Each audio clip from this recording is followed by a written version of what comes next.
ಸಕಲೇಶಪುರದಲ್ಲಿ railway ಹಳಿ ಮೇಲೆ ಕುಸಿದ ಗುಡ್ಡ ಮಾರ್ಗ ಮಧ್ಯೆ ಸಿಲುಕಿದ ರೈಲು ಪ್ರಯಾಣಿಕರ ಪರದಾಟ ತುಂಗಭದ್ರಾ ಡ್ಯಾಂ ಗೇಟಿನ ಚೈನ್ ಲಿಂಕ್ ಕಟ್ ವಯನಾಡಿನಲ್ಲಿ ಮೋದಿ ವೈಮಾನಿಕ ಸಮೀಕ್ಷೆ ಸ್ವಾಗತಿಸಿದ ರಾಹುಲ್ ಗಾಂಧಿ 88 ಕಡೆ ಗುಡ್ಡ ಕುಸಿದ ಭೀತಿ ಕೇಂದ್ರ ತಂಡದಿಂದ ಸರ್ವೆ ಇದೆಲ್ಲವನ್ನ ನೋಡೋಣ ವರ್ಣಾರ್ ಭಟ ನ್ಯೂಸ್ ಟಾಪ್ 9 ನಲ್ಲಿ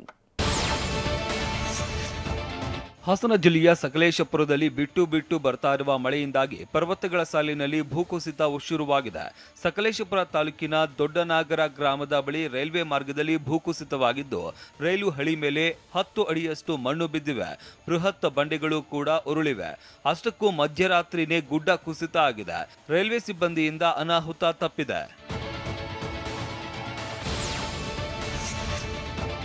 ಸಕಲೇಶಪುರ ತಾಲೂಕಿನ ದೊಡ್ಡನಗರ ಗ್ರಾಮದ ಬಳಿ ರೈಲ್ವೆ ಮಾರ್ಗದಲ್ಲಿ ಮಣ್ಣು ತೆರವು ಕಾರ್ಯಾಚರಣೆ ಮಾಡಲಾಯಿತು. ಈ ವೇಳೆನೂ ಮತ್ತೆ ಗುಡ್ಡ ಕುಸಿತ ಆಗ್ತಾ ಇದ್ದು ಹಿಟಾಚಿ ಆಪರೇಟರ್ ಸ್ವಲ್ಪದ್ರಲ್ಲೇ ಬಚಾವಾಗಿದ್ದಾನೆ. ಓಂ ಶ್ರೀ ಕಾಲಜ್ಞಾನ ಜ್ಯೋತಿಷ್ಯ ಪೀಠಂ ಶ್ರೀ ರಾಘವೇಂದ್ರ ಕುಲಕರ್ಣಿ ಇವರಿಂದ ಅಷ್ಟಮಂಗಲ ಪ್ರಶ್ನೆ, ತಾಂಬೂಲ ಪ್ರಶ್ನೆ, ಆರೂಢ ಪ್ರಶ್ನೆ, ತಾಳೆ ಗ್ರಂಥದ ಮೂಲಕ ನಿಮ್ಮ ಯಾವುದೇ ಸಮಸ್ಯೆಗೂ ನಿಖರ ಪರಿಹಾರ. ಬಾಳುಪೇಟೆ ಬಳಿ ರೈಲ್ವೆ ಹಳಿ ಮೇಲೆ ಗುಡ್ಡ ಕುಸಿತದಿಂದ ಮಂಗಳೂರಿನ ಬೆಂಗಳೂರು ಕಡೆಗೆ ತೆರಳುತ್ತಾ ಇದ್ದ 2 ರೈಲು ಹಾಗೂ ಬೆಂಗಳೂರಿನಿಂದ ಮಂಗಳೂರು ಕಡೆಗೆ ತೆರಳುತ್ತಾ ಇದ್ದ 3 ರೈಲು ಮಾರ್ಗ ಮಧ್ಯೆ ಸಿಲುಕಿದ್ವು. ರೈಲಿನಲ್ಲಿ ಇದ್ದ ಪ್ರಯಾಣಿಕರಿಗೆ ತಿಂಡಿ, ಕುಡಿಯುವ ನೀರಿನ ವ್ಯವಸ್ಥೆ ಮಾಡಲಾಯಿತು. ಇದರ ಜೊತೆಗೆ ಬೆಂಗಳೂರು ಹಾಗೂ ಮಂಗಳೂರು ತೆರಳೋದಕ್ಕೆ ಬಸ್ ವ್ಯವಸ್ಥೆ ಮಾಡಲಾಯಿತು. ಸಾವಿರಾರು ಪ್ರಯಾಣಿಕರು ಬಸ್, ಕಾರುಗಳಲ್ಲಿ ತೆರಳಿದ್ರು. ಆದರೆ ನೂರಾರು ಪ್ರಯಾಣಿಕರು ರೈಲ್ವೆ ನಿಲ್ದಾಣದಲ್ಲೇ ಉಳಿದಿದ್ರು.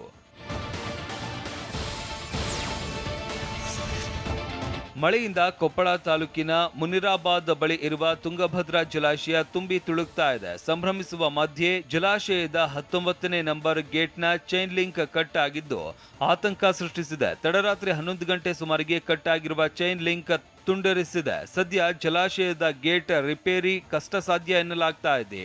ವಿಷಯ ತಿಳಿತಾ ಇದ್ದಂತೆ ಅಧಿಕಾರಿಗಳು ಕೊಪ್ಪಳ ಶಾಸಕ ರಾಘವೇಂದ್ರ ಹಿಟ್ನಾಳ್ ಓಡೋಡಿ ಬಂದ್ರು.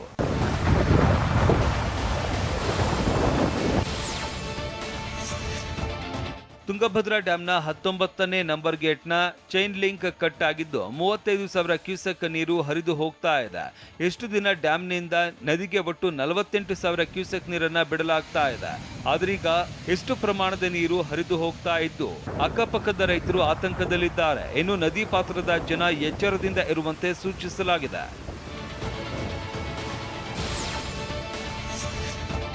ಕೇರಳದ ವಯನಾಡಿನ ಗುಡ್ಡ ಕುಸಿತ ದುರಂತ ಪ್ರದೇಶಕ್ಕೆ ನಿನ್ನೆ ಪ್ರಧಾನಿ ಮೋದಿ ಭೇಟಿ ನೀಡಿದ್ರು. ಕಣ್ಣೂರು ಏರ್ಪೋರ್ಟ್ಗೆ ಬಂದಿಳಿದ ಮೋದಿಗೆ ಕೇರಳದ ರಾಜ್ಯಪಾಲ ಮೊಹಮ್ಮದ್ ಆರಿಫ್ ಹಾಗೂ ಸಿಎಂ ಪಿಣರಾಯಿ ವಿಜಯನ್ ಸ್ವಾಗತಿಸಿದ್ರು. ಬಳಿಕ ವಿಶೇಷ ಹೆಲಿಕಾಪ್ಟರ್ನಲ್ಲಿ ಗುಡ್ಡ ಕುಸಿತ ಪ್ರದೇಶದಲ್ಲಿ ಮೋದಿ ವೈಮಾನಿಕ ಸಮೀಕ್ಷೆ ನಡೆಸಿದ್ರು.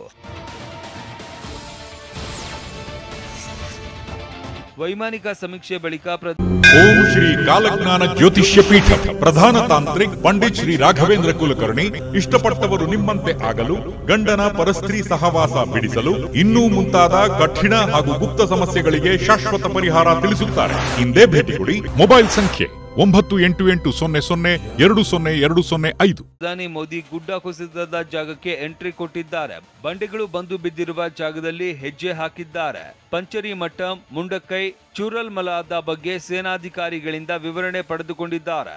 ಇದಾದ ಬಳಿಕ ಪ್ರಧಾನಿ ಮೋದಿ ಸಂತ್ರಸ್ತರ ಕೇಂದ್ರಕ್ಕೆ ಭೇಟಿ ನೀಡಿದ್ದಾರೆ. ಈ ವೇಳೆ ಮನೆ, ಕುಟುಂಬದವರನ್ನ ಕಳೆದುಕೊಂಡವರು ಕಣ್ಣೀರಿಟ್ರು. ನಿಮ್ಮ ಜೊತೆ ನಾವಿದ್ದೇವೆ ಅಂತ ಮೋದಿ ಧೈರ್ಯ ತುಂಬಿದ್ದಾರೆ.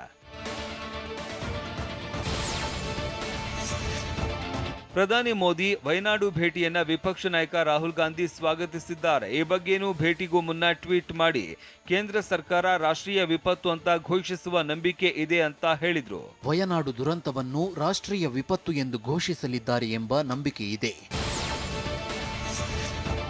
ಇನ್ನು ಚಿಕ್ಕಮಗಳೂರು ಜಿಲ್ಲೆಯ ಹಲವೆಡೆ ಈ ಬಾರಿ ಮಳೆಗೆ ಗುಡ್ಡ ಕುಸಿದಿದೆ. ಚಿಕ್ಕಮಗಳೂರು, ಕೊಪ್ಪ, ಶೃಂಗೇರಿ, ಕಳಸ, ಮೂಡಿಗೆರೆ ಸೇರಿದಂತೆ ಜಿಲ್ಲೆಯ 5 ತಾಲೂಕುಗಳ 88 ಸ್ಥಳದಲ್ಲಿ ಗುಡ್ಡ ಕುಸಿತ ಭೀತಿ ಇದ್ದು geological survey of India survey ಆರಂಭಿಸಿದೆ. ಇವತ್ತು ಚಂದ್ರದ್ರೋಣ ಪರ್ವತದ ಕವಿಕಲ್ ಗಂಡಿ ಬಳಿ ಸ್ಥಳ ಪರಿಶೀಲನೆ ನಡೆಸಿದ್ರು.